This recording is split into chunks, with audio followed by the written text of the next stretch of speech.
June 13, 2025. Over Israel, the night sky blazed as more than 150 missiles and 100 drones launched from Iran rained down. Sirens wailed in Tel Aviv, Haifa, and Beersheba. The Iron Dome fought valiantly, but the attack was overwhelming. In Washington, President Trump watched, knowing his next move could change history.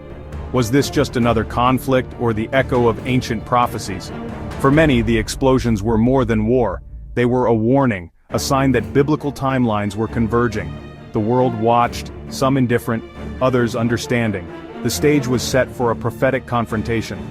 The question now, are we living in the days of prophecy fulfilled? As dawn broke, Israel counted the cost, hundreds injured, lives shattered. The Soroka Medical Center in Beersheba, a place of healing, was struck, drawing global outrage.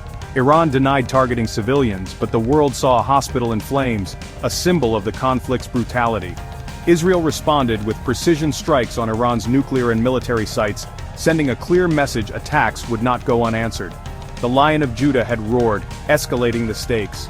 The world now saw the true spirit behind Israel's enemies, a darkness that targets the innocent. The world's eyes turned to Washington and President Trump. He declared unwavering support for Israel, but offered Iran a stark choice: surrender or face devastation. Behind the scenes, diplomacy flickered, but Trump's patience was thin. No enrichment, no nuclear weapons.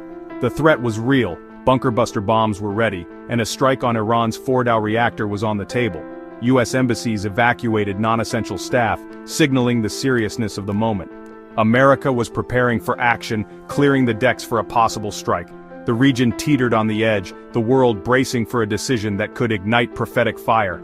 The clock was ticking, and the stakes had never been higher. Would diplomacy prevail, or would the sword fall? The fate of nations hung in the balance.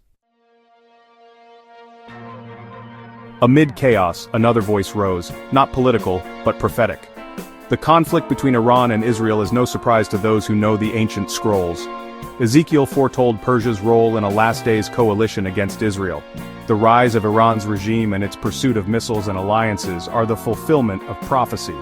The missile strikes of 2025 are a dress rehearsal for the invasion Ezekiel described.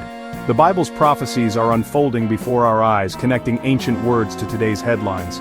The war between Persia and Israel is a signpost. The end of the age draws near. To grasp today's crisis, we turn to the Bible. Ezekiel described a supernatural judgment on Israel's enemies: fire, hail, and brimstone. Jeremiah prophesied the breaking of Iran's military might, hinting at its missile program. Yet he also promised hope, a future restoration for Elam's people. Zechariah foresaw all nations gathering against Jerusalem, but God intervening to defend his city. Revelation reveals the spiritual war behind the headlines, a dragon raging against Israel, the nation that brought forth the Messiah. The hatred for Israel is ultimately a spiritual battle, rooted in ancient enmity. But the promise remains: God will defend his people and fulfill his word.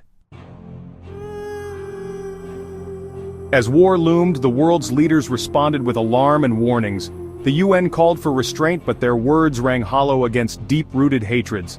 Russia warned that any strike on Iran's supreme leader would unleash chaos, raising the stakes to a global level. The risk of nuclear fallout from strikes on Iranian facilities haunted the region. Israel warned Hezbollah to stay out, but the threat of a second front loomed. A wider war could devastate northern Israel and draw in superpowers. The world held its breath, watching for the spark that could ignite the Middle East.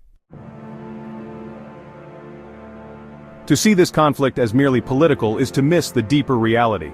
The Bible reveals a spiritual war: Satan, the dragon, raging against Israel, the woman. The hatred for Israel is supernatural, echoing through history from Pharaoh to Hitler. This is a war against God, fought through his chosen people. Yet prophecy promises deliverance, not destruction, for Israel. God's purpose to reveal his power to the nations. For believers, these events are not cause for fear but for faith. God's promises are being fulfilled. We stand at a turning point in history. The Israel-Iran conflict, global ultimatums, and prophetic signs all point to the last days.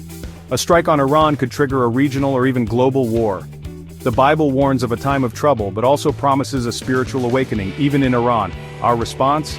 Watch, pray, and be ready. Pray for Jerusalem, for Israel, for Iran's people, and for wisdom for our leaders. Be vigilant, interpret events through the lens of prophecy, and ensure your life is right before God. These prophecies are not just about others, they are about us, and about now. The final hour is upon us.